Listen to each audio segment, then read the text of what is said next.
All right, we'll switch gears now. Airbnb is one of many companies stepping in to help aid Ukraine amid the ongoing Russian invasion. Yahoo Finance's Akiko Fujita spoke with Airbnb CEO Brian Chesky to discuss, and she joins us now. Akiko.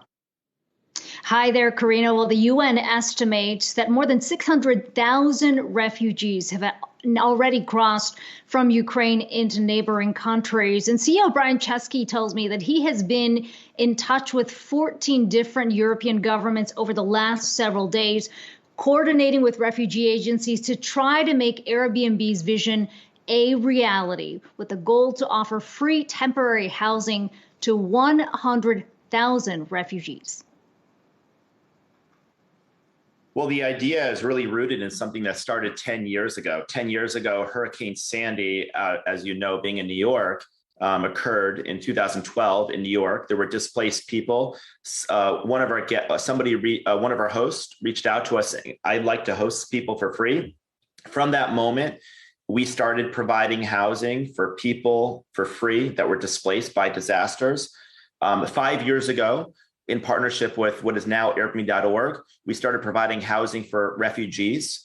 Over the last handful of years, we've housed 54,000 refugees. When the humanitarian crisis broke out in Afghanistan, as you know, tens of thousands of refugees fled the country. We have to date housed 21,300 refugees in Afghanistan, and we increased our goal to house now 40,000 Afghan refugees. So all of this came about because we have a 10-year history of providing housing for people in need.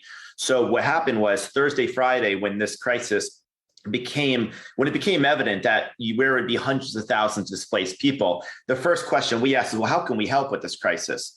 And obviously, the best way we can help this crisis is provide housing for refugees. So we had a team work 24/7 around the clock to be able to get to yesterday's commitment that we will work in a partnership with Airbnb.org and our host to house up to 100,000 refugees, and it's going to be totally free to them. And we can only do this with the partnership of our hosts. So we're trying to get as many people in Poland and Germany and Hungary and Romania and countries even west of those countries to be able to open up their homes for free or a discount. And Airbnb and Airbnb.org, but donors, we're also going to be obviously contributing a significant amount of money to be able to pay for these operations. We've seen over the last few days a number of Western companies who have announced they are, in fact, withdrawing from Russia. Some companies who are divesting investments that they have in place there. Airbnb has still a lot of listings. I just went on the platform before I talked to you, several hundred listings in places like Moscow as well as St. Petersburg. Does the company plan to continue operating there? We are looking at this actively. Let me just say a couple things. Number one, we've had our hands very full the last few days. This has been all hands on deck to figure out how to be able to house 100,000 refugees. So I've told our team, this is priority number one. How can we help? Number one, we can help is to be a partner to this humanitarian crisis. Number two, we are absolutely supportive of whatever sanction the United States imposes on Russia. Number three, as a practical matter, a lot of the sanctions that have already been imposed have been imposed on Russian banks, which have prevented many people from paying or getting paid. So as a practical matter, our business is much more limited right now because of the sanctions.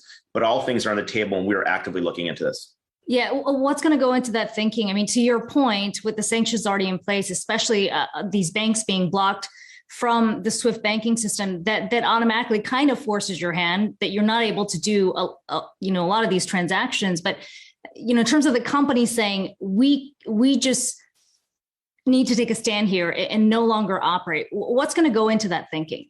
Well, I mean, I want to make sure that any decision we make, we consider all of our stakeholders, the impact we have on our guests, our hosts, and communities all over the world. And so we try to have a very thorough process for these decisions. And it's just a matter of, this is like a triage situation, trying to be able to provide housing for 100,000 refugees, but we're absolutely discussing these matters. Brian, I know the last time we spoke, you were talking about the real pickup that you're seeing in travel, especially for the summer season. Right. I know you've got a big presence in Europe, and the hope here really was for these, cross-border travel to pick up. What kind of impact do you think this is going to have on that? I realize we're talking about Eastern Europe, specifically Ukraine and Russia, but we've seen a number of governments move in blocking airspace to Russian planes and whatnot. Do you get the sense that this could have a bit of a chilling effect on some travelers who say maybe this is not the right time to do it? I mean, there's no question that in parts of Central Eastern Europe, for the immediate near term, there's going to be some limits on the types of travel people have. But I think it's really important for people to understand our business. We have nearly every type of space in nearly every type of community at nearly every price point in 100,000 cities all over the world.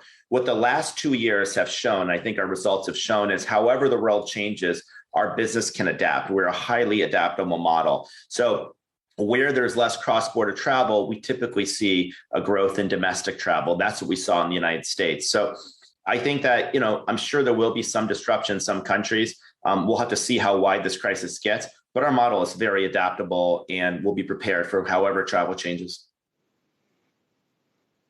And as Brian Chesky said, Airbnb has shown over this last year, some would argue 2 years, that they can, in fact, adapt to any disruptions in travel. They are, of course, coming off of a record revenue year. As for the European market, this still does remain the largest market for Airbnb outside of the U.S. About 35% of nights and experiences booked on the platform came from the EMEA region, according to the company. So they're going to be watching this one very closely. But for now, Chesky saying that they are focused on being able to house those refugees that continue to come across the Ukrainian border. Karina? Yeah, it makes such a tremendous difference there. Okay, Akiko Fujita, thank you so much for that interview.